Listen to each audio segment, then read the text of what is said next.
कोणती पण गोष्ट खायला जबरदस्ती करावी लागते, पण संत्री खायला मात्र आम्हाला जबरदस्ती करावी लागत नाही बरं का. ती मात्र हाताने सोलून एकदम छान छान गोड गोड आहे असं म्हणत म्हणत गुटू गुटू जाती बघा. आजच्या 5 वाजता ना माझ्यासोबत चहा एन्जॉय करायला कोणच नव्हतं. मग काय एकटीनंच प्यायली चहा आणि इथंच उभा राहून खाली पण खाल्ली थोडीशी.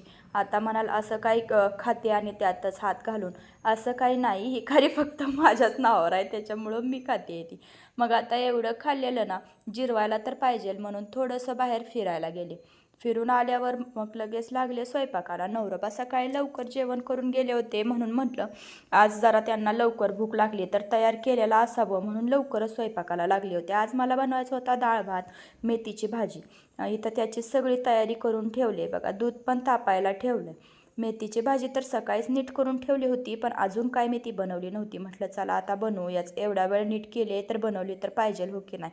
मग मेथीची भाजी पण बनवून घेतली बघा. छान अशी मेथीची भाजी, सुगंध घरभर पसरलाय बरं का. एकदम कोवळी आहेत त्याच्यामुळे पाणी पण छान सुटलं होतं त्याला.